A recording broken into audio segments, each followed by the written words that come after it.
A poluição pode ser definida como a introdução no meio ambiente de qualquer matéria ou energia que venha a alterar as propriedades físicas, químicas ou biológicas do meio, afetando ou podendo afetar a saúde das espécies animais ou vegetais que dependem ou têm um contato com ele. Poluição da água. Desde os tempos mais remotos, o homem costuma lançar seus detritos nos cursos de água. Até a Revolução Industrial, esse procedimento não causava problemas, já que os rios, lagos e oceanos têm considerável poder de autolimpeza, de purificação. Com a industrialização, a situação começou a sofrer profundas alterações. O volume de detritos despejados nas águas tornou-se cada vez maior, superando a capacidade de purificação dos rios e oceanos. As principais causas de deteriorização dos rios, lagos e dos oceanos são poluição e contaminação por poluentes e esgotos.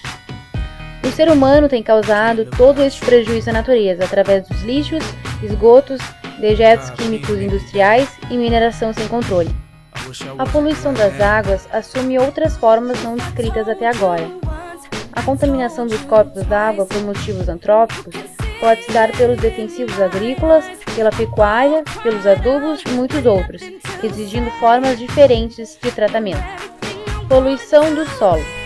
A disposição sobre o solo de materiais orgânicos ou inorgânicos que provoca alterações na constituição básica do solo, modificando suas propriedades originais benéficas ao uso das espécies, inclusive influenciando a qualidade das águas sobre esse solo, caracteriza a poluição do solo.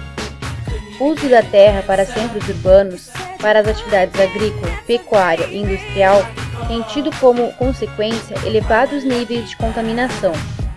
O solo tem se tornado uma das preocupações ambientais, uma vez que a contaminação interfere no ambiente global da área afetada, podendo mesmo estar na origem de problemas de saúde pública.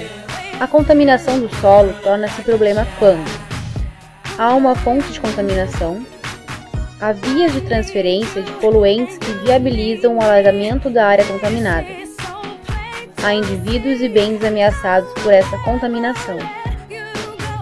O problema pode ser resolvido por remoção dos indivíduos e bens ameaçados, remoção da fonte de poluição, bloqueamento das vias de transferência.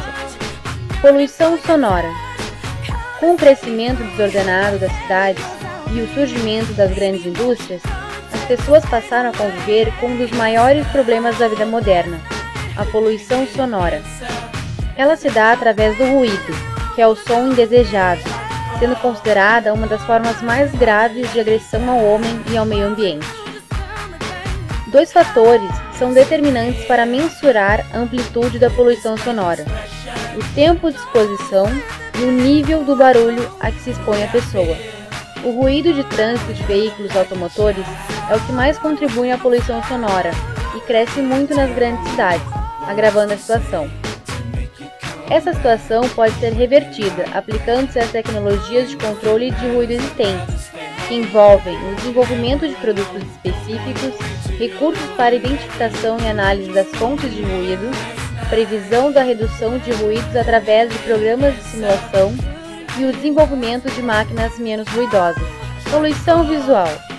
Ao se tratar de poluição, dificilmente as pessoas se recordam da poluição visual. Entende-se como poluição visual em áreas urbanas a proliferação indiscriminada de outdoors, cartazes, formas diversas de propaganda e outros fatores que causam prejuízos estéticos à paisagem urbana.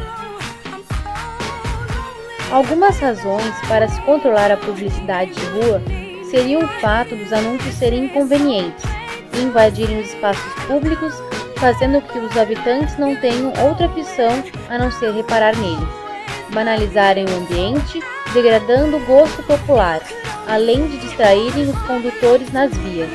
Este tipo de poluição é a que menos recebe atenção por parte do governo e das pessoas em geral. O problema preocupa, mas é renegado a segundo plano justamente por suas consequências não serem tão visíveis. Toda a concepção da paisagem urbana deve considerar as demandas, dentro da capacidade de oferta dos espaços, levando em conta fatores como a questão ambiental e o bem-estar da população. Poluição atmosférica. A poluição atmosférica caracteriza-se basicamente pela presença de gases tóxicos e partículas sólidas no ar. As principais causas desse fenômeno são a eliminação de resíduos por certos tipos de indústrias e a queima de carvão e petróleo em usinas, automóveis e sistemas de aquecimento doméstico. O ar poluído penetra nos pulmões, ocasionando o aparecimento de várias doenças, em especial do aparelho respiratório. Nos grandes centros urbanos, tornam-se frequentes os dias em que a poluição do ar atinge níveis críticos, seja pela ausência de ventos, seja pelas inversões térmicas, que são importantes para a limpeza dos poluentes acumulados nas camadas próximas à superfície. Os desmatamentos contribuem bastante para isso, pois a queima das florestas produz grande quantidade de gás carbônico. Como o gás carbônico tem a propriedade de absorver calor, pelo chamado efeito estufa, um aumento da proporção desse gás na atmosfera pode ocasionar um aquecimento da superfície terrestre. Seconds though, I couldn't get in touch with you. Ready to come over your house and shoot that motherfucker up.